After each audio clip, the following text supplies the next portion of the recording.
Welcome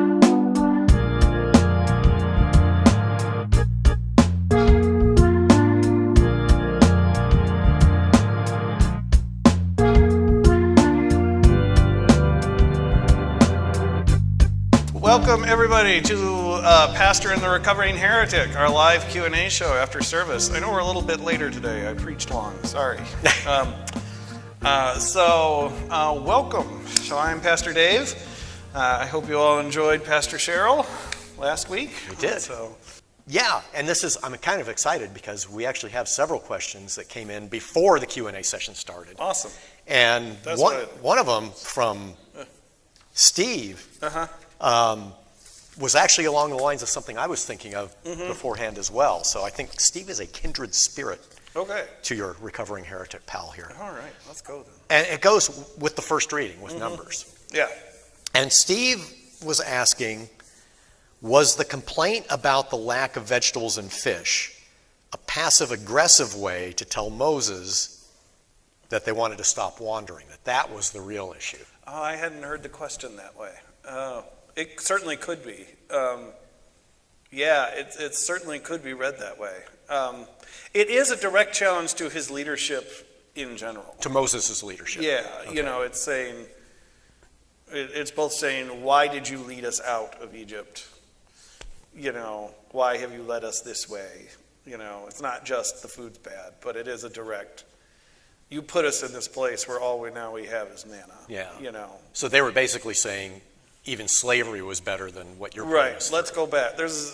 We call it, pastors like to call it the Back to Egypt Committee, that there's very clearly this group of people who want to go back. They're there kind of until that generation passes away, they're there. That's part of the reason they have to wander for 40 years, is God kind of decides that generation's never going to get it. And so they've got to actually die, and it's got to be their kids that go into the promised land. That's kind of dark, though, that you're not going to be getting the promised land. You need to die because you're... Well, they're never going to trust God enough to get there. That's part of the problem, is he realizes, you got to wait. It's not going to be you. Well, and the way my perspective on the question was, in that it was similar to Steve's, is that Steve is looking at it from a modern perspective. We have a better understanding of psychology and sociology now.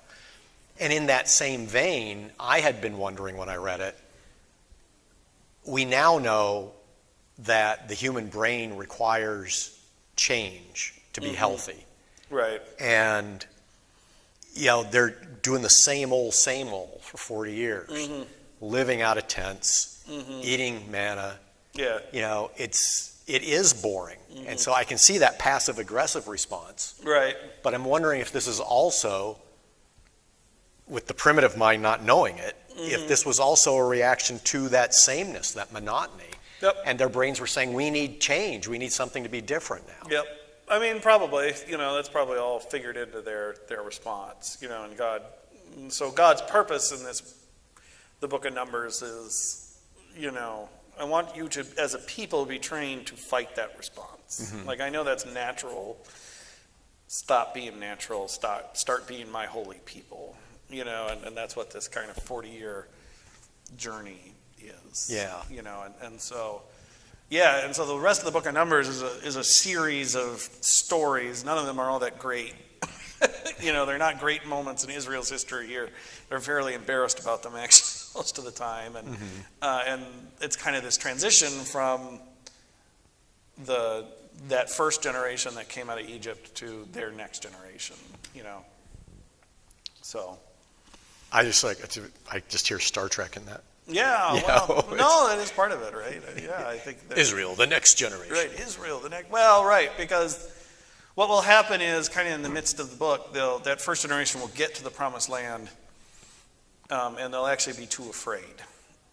They'll send spies in the land, and out of all those, they send 14.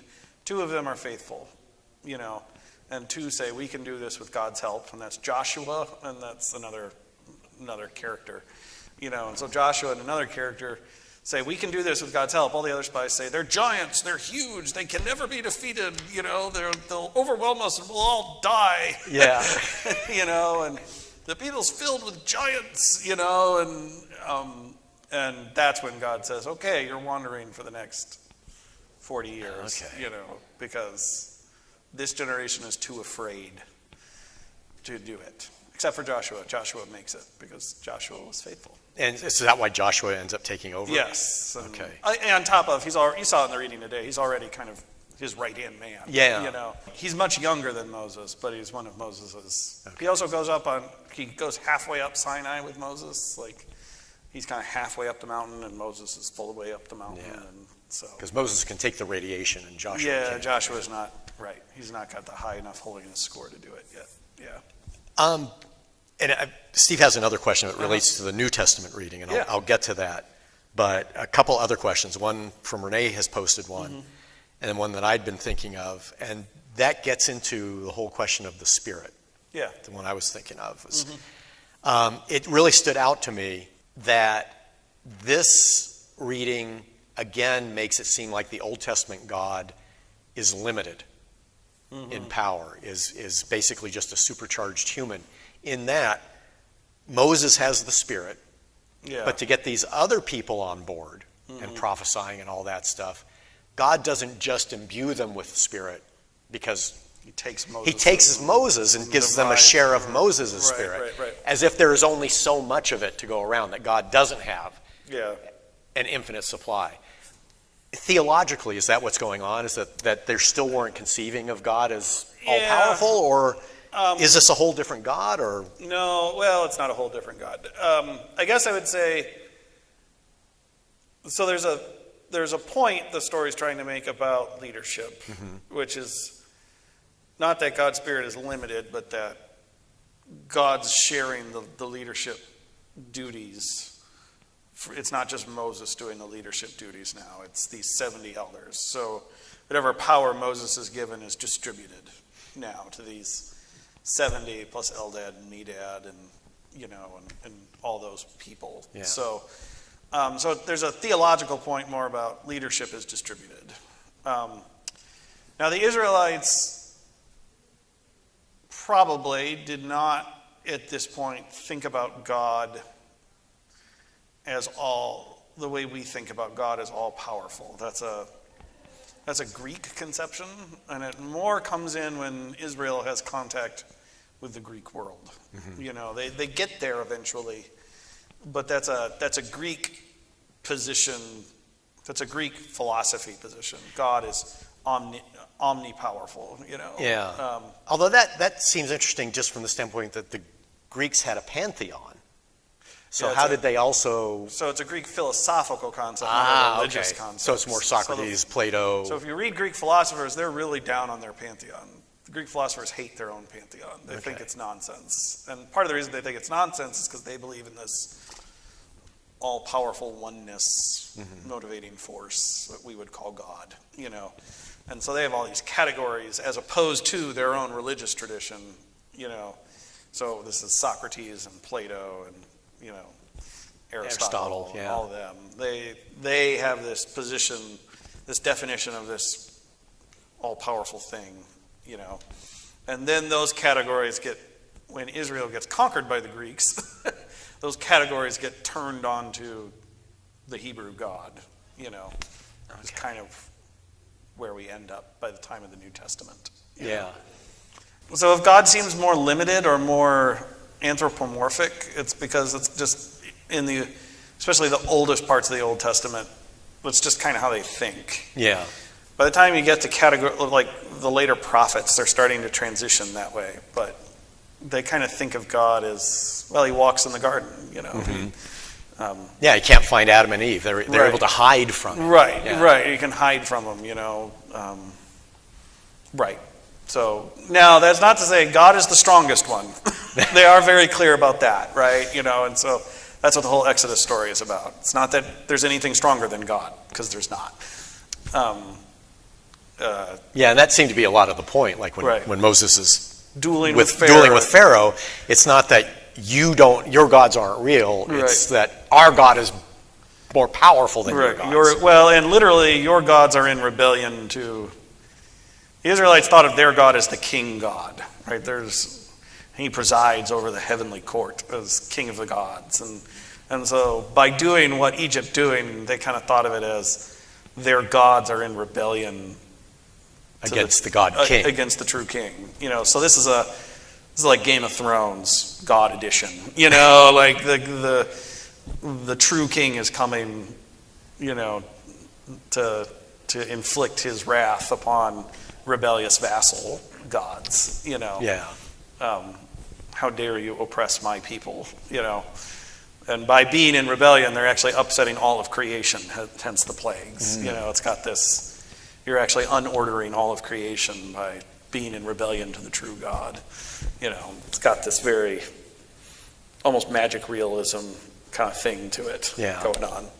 Is that where we started getting the concept of the hierarchy of angels? Was that it was adapting the old pantheon view into?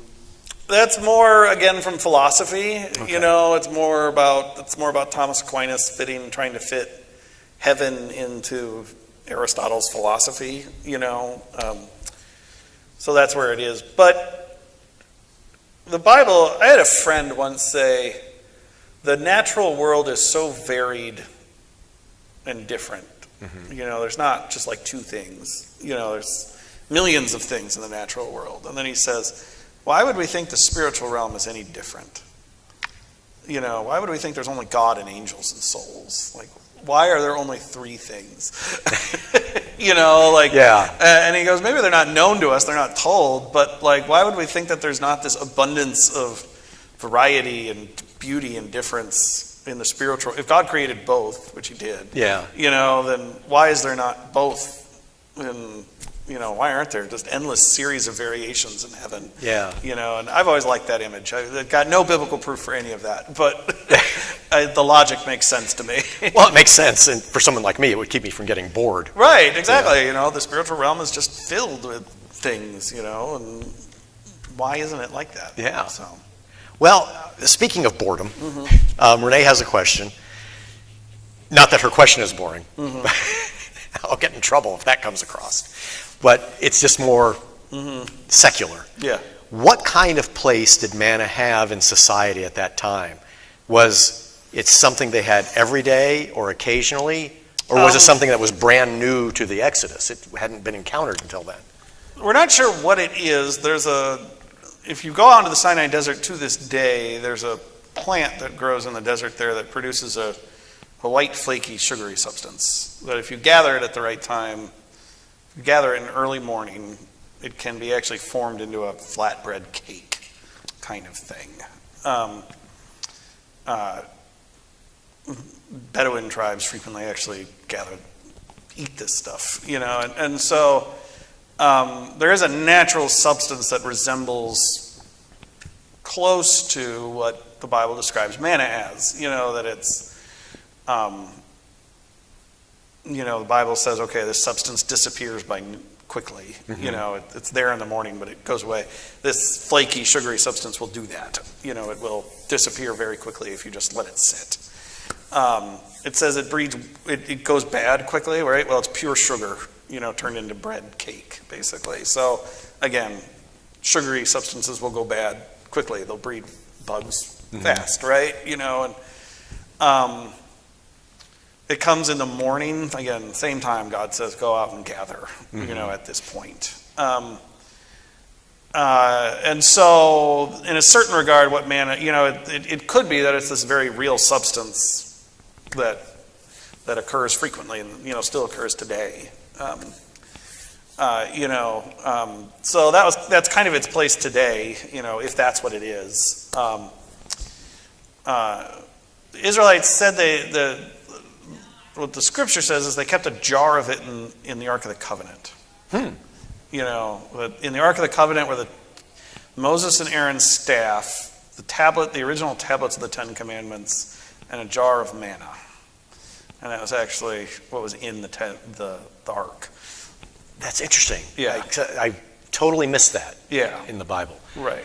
Why? Was it like an offering to God? It was supposed to be a food? Well, it's a memory of never forget where you came from. Gotcha. Never forget how God, and the Psalms say this all over the place, right? Never forget how God sustained you for 40 years. Yeah. Bible also says they kept a lot of the stuff from the wilderness.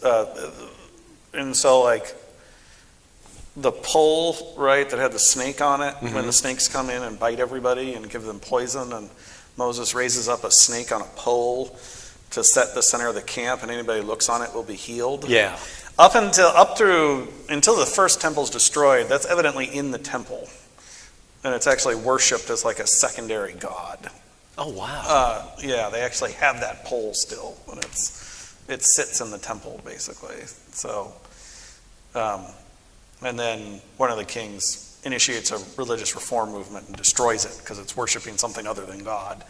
Okay. But it's there as something to be worshipped, for a while. Yeah. So they kept a lot of stuff from the wilderness journey, as supposedly as a memory, but right. Well, that got corrupted over time. Right, like all things, right? Memory gets corrupted, and so Yeah. Right. Well, let's jump ahead a few centuries. Okay. Because I want to make sure the audience questions get answered first. Questions. And we'll go to Steve's second question. Now we're up to the New Testament. Yep. And with my physics background, and I'm sure with Renee's chemistry, this probably resonates. But Steve wanted to know, how does salt lose its saltiness in the first place? That's a good question. I'm not. That's part of the absurdity of the question, right? Is if salt goes bad, really, what good it is? It's just ground up rock. Yeah. And that's part of what Jesus is saying is, you can't be Christian, you can't be disciples, and not, live this way. Like, then you're just like salt that's lost its saltiness. Yeah. What good are you? Yeah. So that's part of the absurdity of what Jesus is saying. Is he's saying if salt isn't salt anymore, what use is it to you? Yeah. So that is the point. He understands that if salt loses its flavor, it is not salt. It has changed. It has changed. It's not salt. It's not not only has it changed, but it has no purpose, right? Just throw it away. It's, if you don't live this disciple life, you're not living out you have no purpose anymore. Yeah. Is kind of Jesus's point. So it is just a big metaphor. Yeah. For a non-scientific society, it doesn't understand sodium and chloride when combined. Right, when combined, produce salt. Yeah. No, they don't understand that. But they did know salt's an incredibly important thing in the ancient world. Soldiers are paid in salt. Yeah. It's actually where we get the idiom worth your salt. Well, even the word salary right. is based on the Latin word for salt. Right. So they're paid in salt. It's a preservative. It helps keep meat good. So it's a very valuable commodity, actually, in the ancient world. And so he's saying, if this value, another way to put it, if $1 loses its value, it's just a piece of paper in your pocket. Yeah. If $1 stops being worth $1, blow your nose on it and be done with it, or something, throw it out. Yeah, and Steve, I think this is in reaction to the salt comment, says, well, that's new. And I agree with him. Because I've never thought of it in those terms before. So, yeah. Another question, while we're on the subject of food and ingesting things. Yes. Mike had a question that really, it struck me. And I don't know if this is true being neo-Lutheran, if this is true in the Lutheran Church, but he and I both were raised Catholic. And you're not permitted, supposedly, to chew the Eucharistic wafer. Oh. Why is that? If you're taking it in as food. And Jesus, when he's in Capernaum, actually uses the term of gnaw on me. So why wouldn't we be... I have no idea I don't know Catholic tradition on Eucharistic practice well enough to comment on that. I think the theory probably has something to do with it is literally Jesus, So it's a respect thing, kind of? Respect combined with we're not actually cannibals, right? And so don't imitate cannibals. So don't chew it like it's meat. Right, don't chew it like it's meat, right? That would be my instinct, but I don't have enough knowledge about Catholic Eucharistic practice to say about that. if that is the case, the Lutheran response is, this is why we say Jesus is in with and under the bread, and don't have this complicated explanation for why the bread literally becomes Jesus.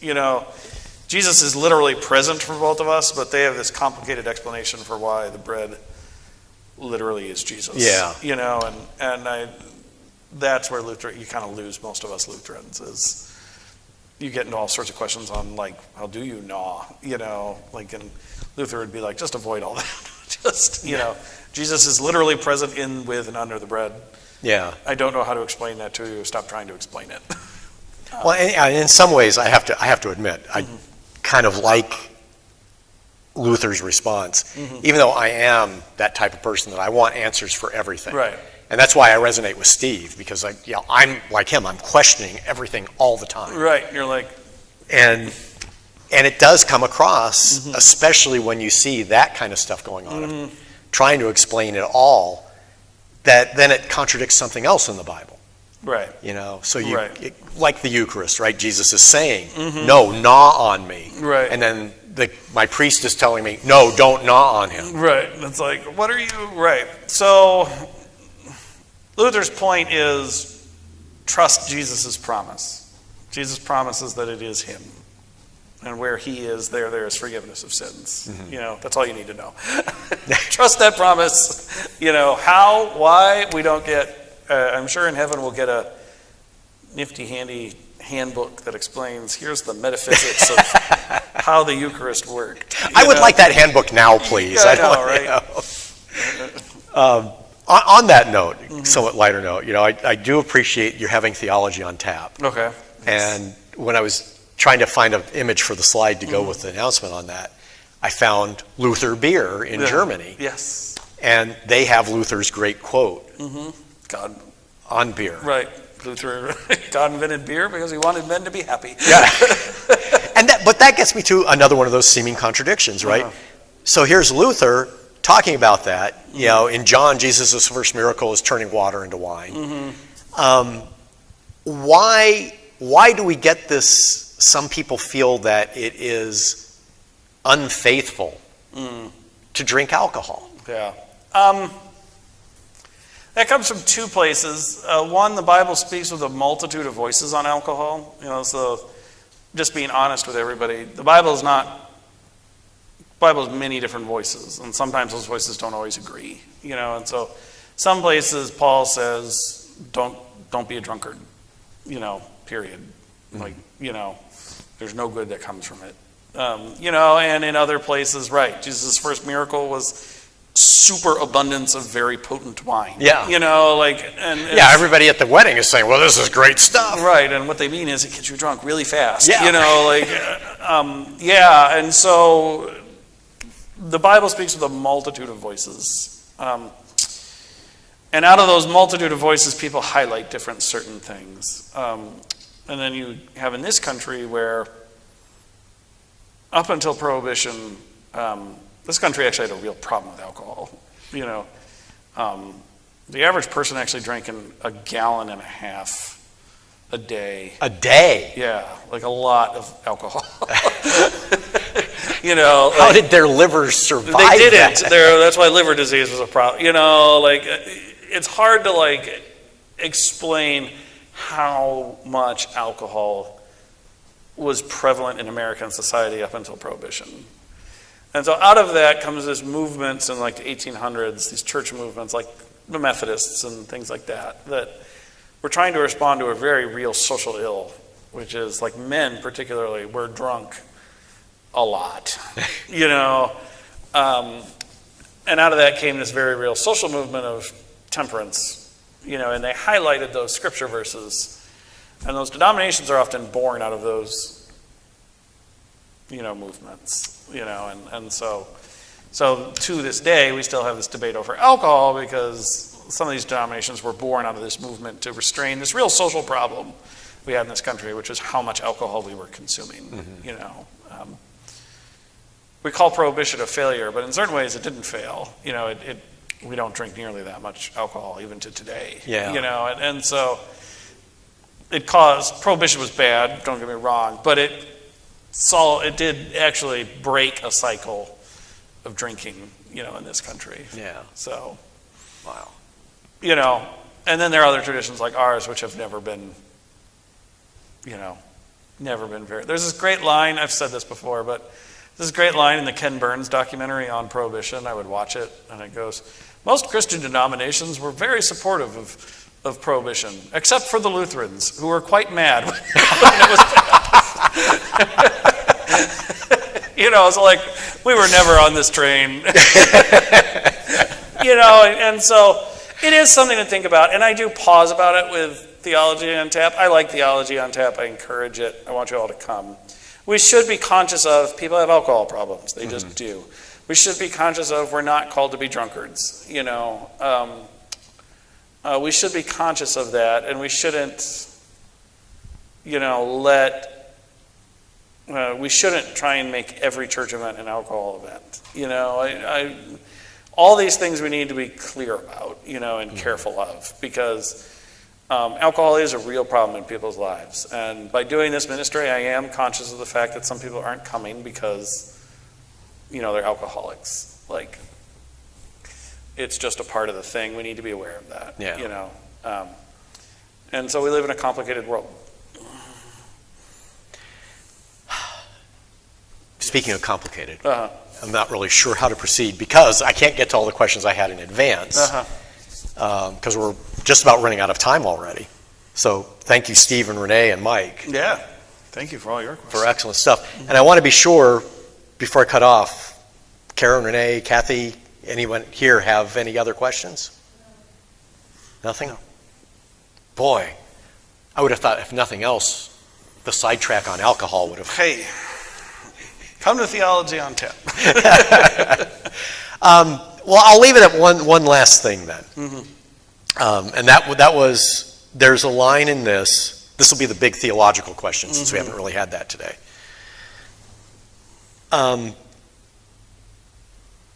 We have the big thing, and I still remember always getting hit up with Campus Crusade for Christ, always hitting you over the head with this, that the only way for salvation is belief in Jesus.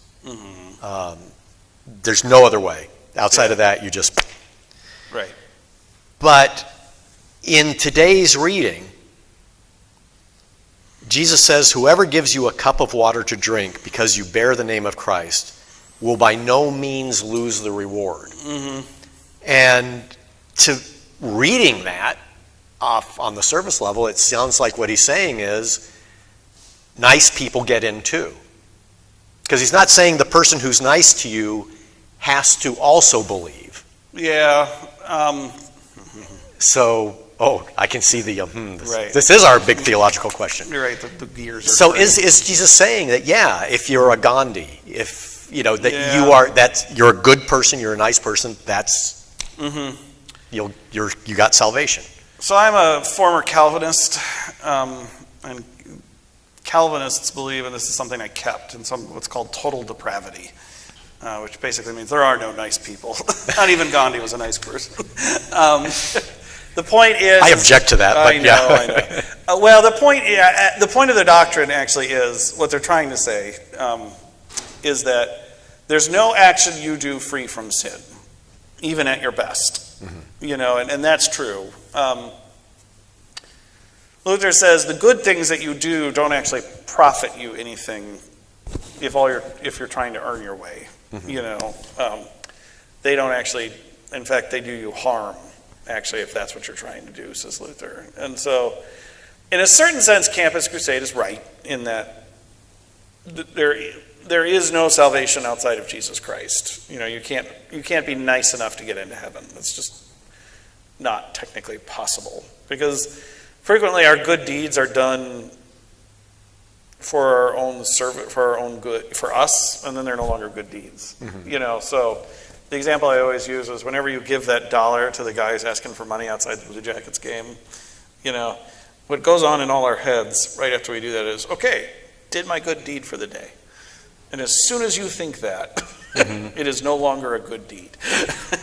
But what about people who don't think that, who just do good for good's sake? It's just their knee-jerk view on life and their behaviors.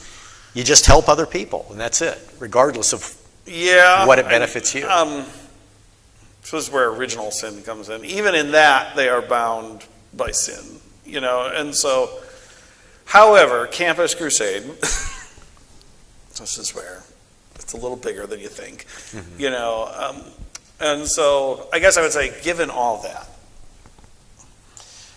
they are right. There is no salvation outside of Jesus Christ. The question is, how wide a scope is Jesus' net? Does that mean you literally have to be a member of Campus Crusade for Christ? That's usually what they mean. Yeah. You have to doctrinally accept all Christian positions. Right. You have to believe the way we do. Right. Is that what that means? Okay, could be.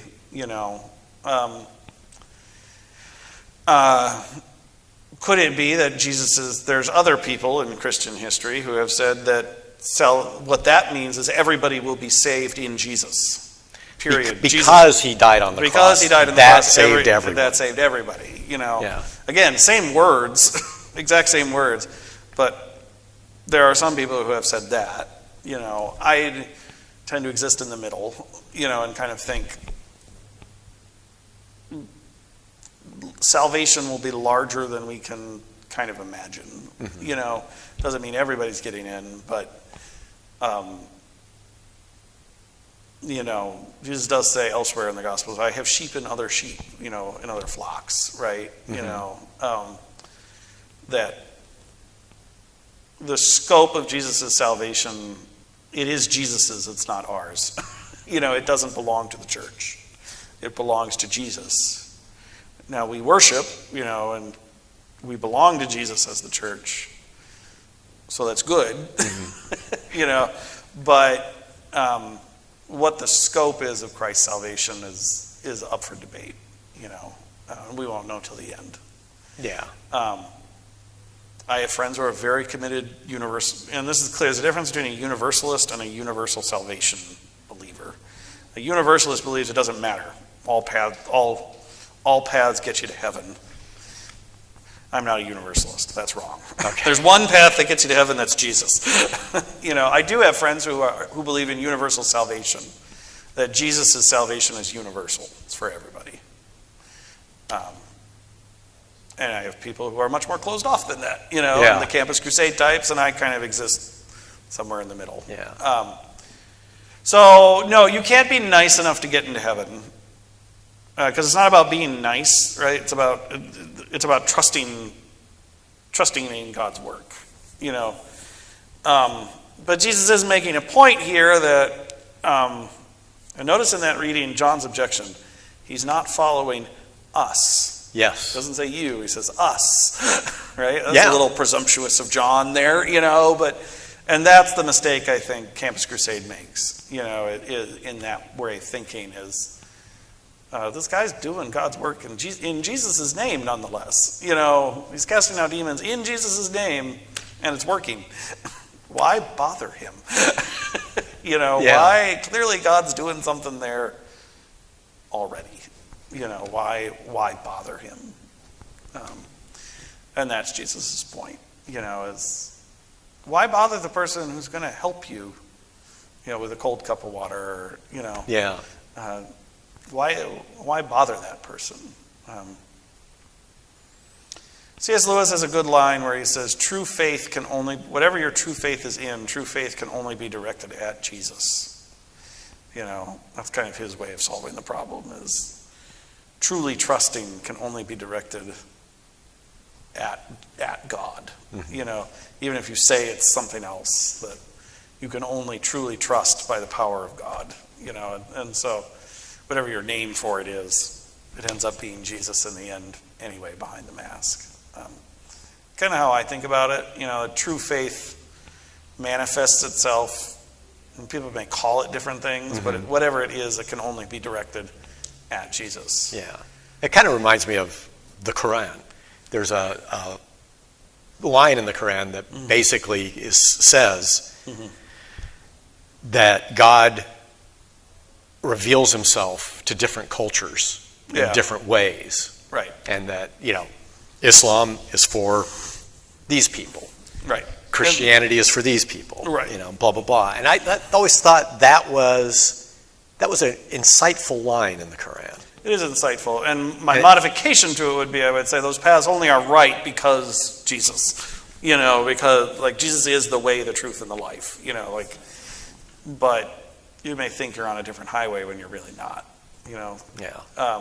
It's how your culture adapts. Well, right, or it's really about God's work, how God works in your culture, in your situation. Mm-hmm. And so now everybody's asking, so what's the point of coming to church?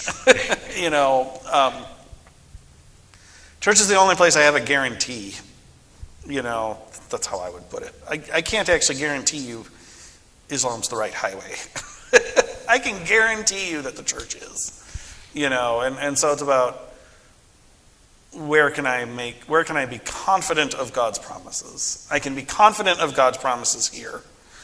I can't be confident of promises elsewhere. Not that they won't happen, but the only place I have true confidence is at this table. Mm-hmm. I can guarantee you that by eating that body and blood, you're receiving Jesus Christ and forgiveness of sins. Signed, sealed, delivered. And I think that makes all the difference. It's about where can we be absolutely guaranteed, So.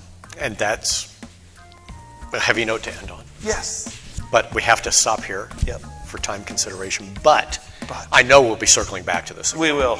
It comes up frequently.